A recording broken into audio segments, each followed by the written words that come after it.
This morning I'm going to talk a little bit about money. It's very unusual. And I'm going to talk a lot more about awareness and understanding. Money, it's all about perception and understanding. I was talking to a friend of mine the other day. He's in his 60s, single guy, and he had inherited a lot of money from his folks about 5 years ago. And I mean like $4 or $5 million bucks.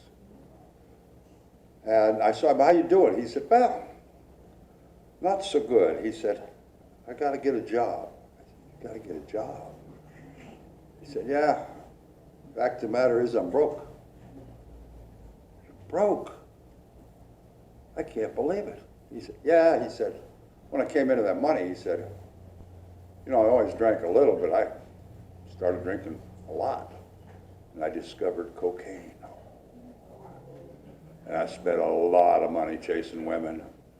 And down at the casino, they always say, nice to see you again, Mr. Thompson. And I spent a lot of time down at Golden Gate Fields.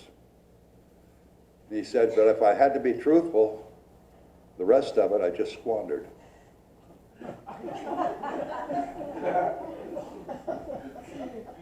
In all the years that I can remember,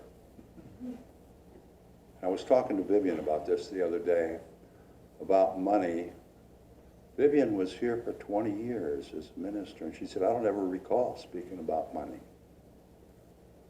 And I said, you know, I can remember as board moderator, from a board moderator's perspective, kind of a business perspective, I spoke about money a few times in 17 years. So it's not something we bring up very often. And why? I don't know why. It's an absolutely necessary, integral part of every single one of our lives. It's an absolutely necessary and integral part of everything about keeping our doors open. Show of hands, how many were at our annual meeting in January? Most of our members were there. Every year at the annual meeting, we approve a budget. And for as long as I can remember, I have been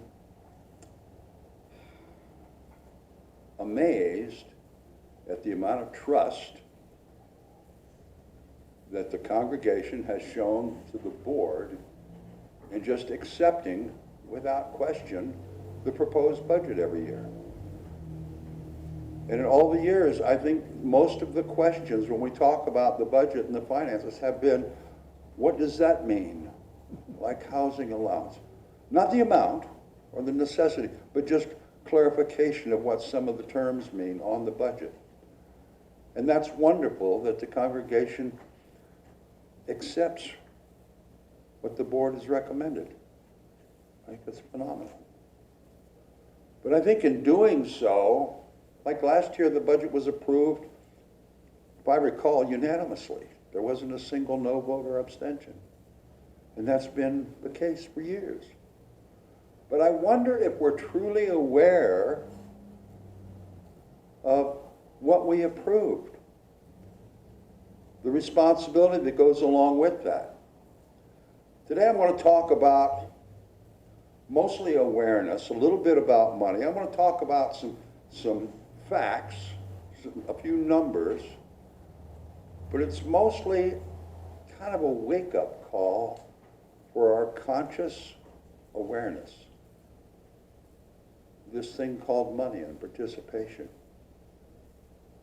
It's like singing to the choir, I think, because when I look out across this congregation, I can't think of a single time in 17 years when we haven't been offered an opportunity or presented with a challenge that if we don't stand up and come on like gangbusters. The refugee family that we kind of adopted, whole house full of furniture and stuff in 2 weeks. groceries, everything. Homeless people, clothing, accessories, stuff to work on, shade them, shelter them from the adverse weather. There's never a time when we don't meet our challenges and our obligations and miss an opportunity to share our abundance. Not once. But sometimes I think by not talking about money, we aren't aware of where we're at on our annual budget.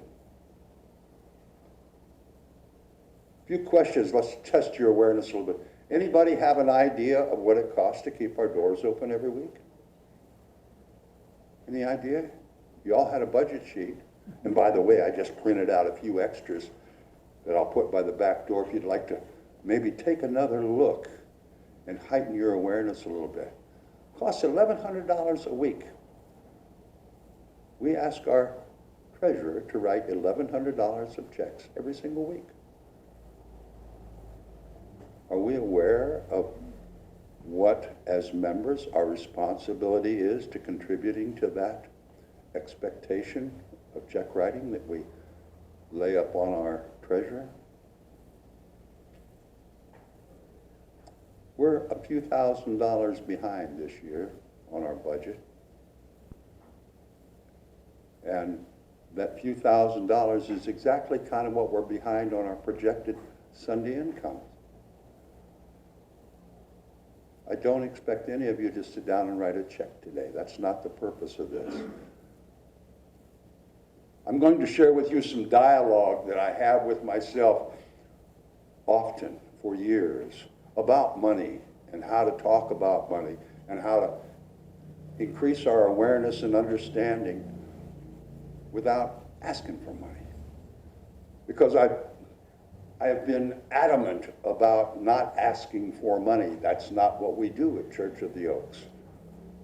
We don't do fundraisers. We have a crab feed because it's become a tradition. But it's not about being a fundraiser. It's about something we do the first weekend in February for 13, 14 years now. We feed the whole town pancakes in July every year for Kids' Day for free. That's what we do. We have a celebration of abundance in February. We have a sharing of our abundance on the pancake feed. But we don't do fundraisers. That's not why we're in business. We don't pass a collection plate. We believe that each one of us can work on our practice and our consciousness of abundance and sharing and giving.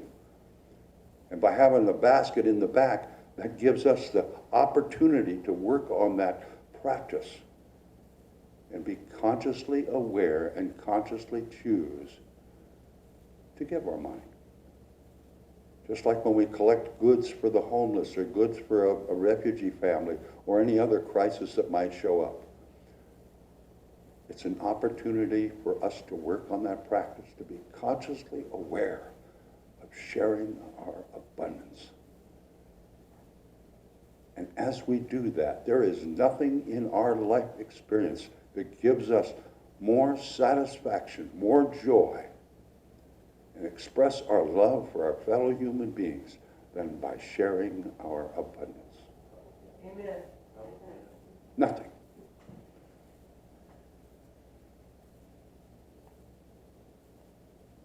There's a story I remember. Catholic priest stopped by Ms. Brown's house. Single lady, in her late 60s. And he said, "Ms. Brown, I see behind you that you're a little behind on your pledge this year." And she said, "Well, Father, you're right." She said, "I'm on fixed income and I've just had a lot of expenses." She said, "I'd be happy to write you a check right now, but I've only got $40 till the first of the month, and I'm supposed to get my hair done later this afternoon. That's going to take $30, and that leaves me just not much money." And the priest said, "Well, Ms. Brown, I don't ever recall reading in the Bible where the Holy Mother couldn't fulfill her obligations and responsibilities because she had to go get her hair done." Ms. Brown just stood there. She thought for a moment, looked out the window. She said, Father, you're right. But she said, I don't believe I ever read in the Bible either that Jesus didn't come around hustling people for money, wearing a $500 watch and driving a Cadillac.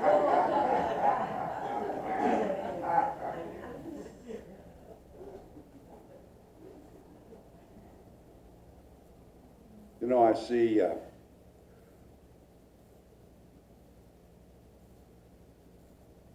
how many people enjoy Starbucks and Pete's Coffee? All right.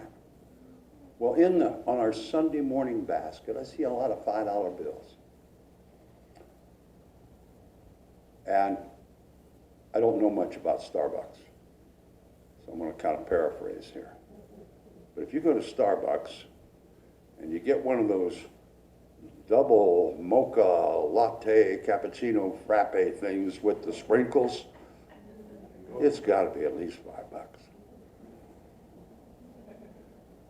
And I have this kind of a vulgar innuendo about that, but as a minister, I need to clean that up a little bit. So I'll try to straighten it out a little bit.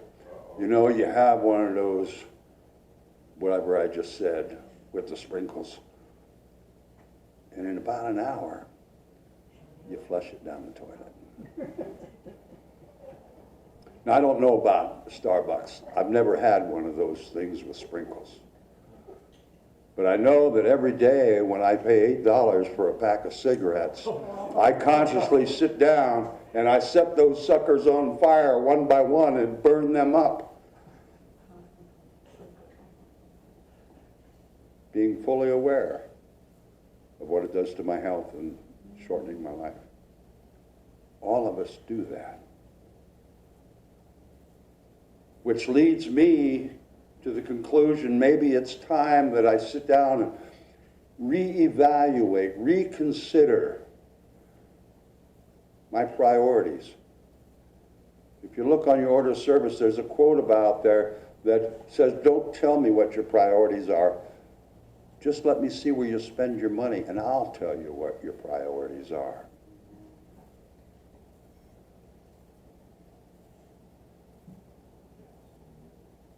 What is your value that you place on your latte, or your cigarettes, or your bottle of beer, your glass of wine?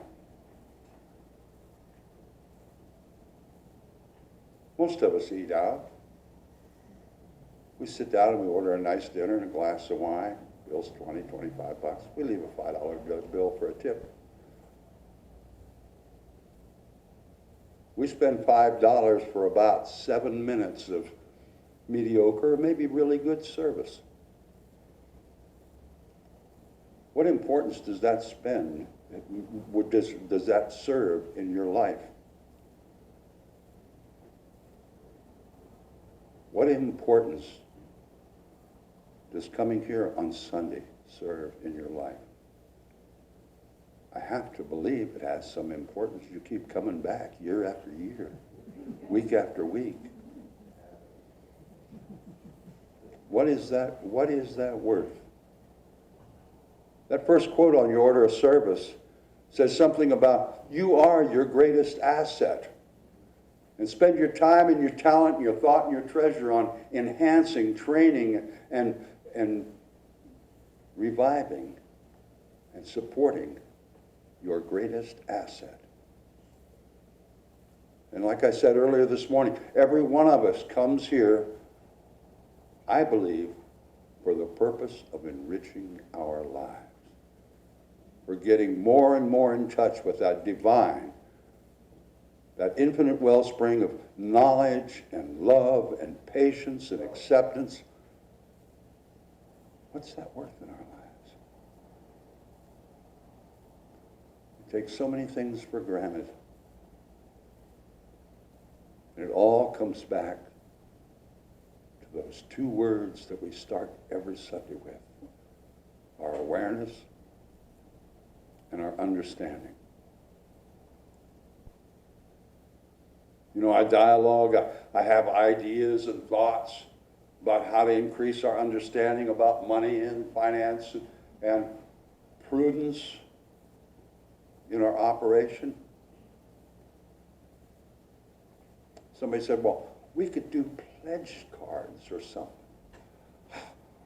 I freaked out. That's just me. I remember a terrible experience I had in 1956. I had just joined Faith United Methodist Church, and prior to joining, we had something in the Catholic Church that's called catechism. I don't know, it was like a preparatory course that you took, and you understood the fundamentals of Methodist ideals, and you had to fill out this pledge card. Well, I was 9, so I pledged 10 cents a week. During my membership ceremony, I was given a box with 54 envelopes in it, one for each Sunday, one extra for Easter, and one extra for Christmas. And they were all dated with my name on them. Somebody went to a lot of work to get that dime out of me every week. I got a nasty letter at 9 years old because I'd missed 3 Sundays and was 30 cents behind on my pledge. So I think you can understand my hesitancy to have pledge cards, to pass the basket. But maybe each one of us as a member of this community might give a little thought to having an evaluation process of thinking.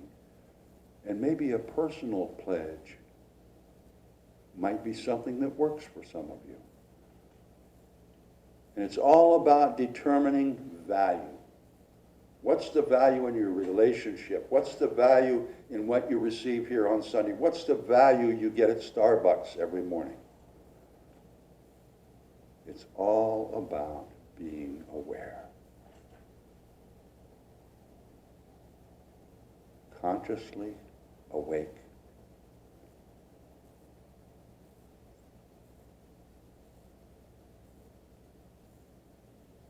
Each one of us is an incredible manifestation of God. Every one of us. We have the capacity to love like no other species, to give and share and create. Can you imagine if all of us reevaluated what we have in our lives and shared that with our community, not just Church of the Oaks.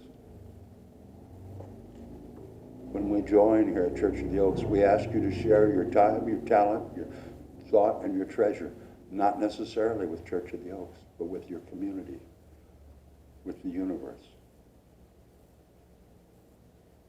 And determining what we can share. That's being consciously aware of our abundance and our ability to do just that. The last quote on your order of service says, things that cost little tend to have very little value in our lives.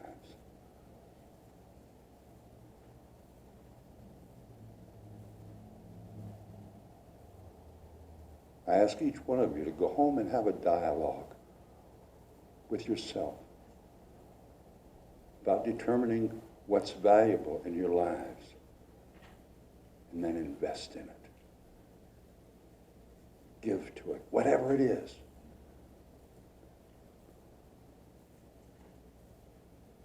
That's all I have to say. In another 17 years, I may do another talk about money, but I don't think so. It's about awareness. Awareness. My God, how much we have. and how much ability we have to share with the universe in ways that it does so much good, good that we're not even aware of. Such a pleasure, such a joy.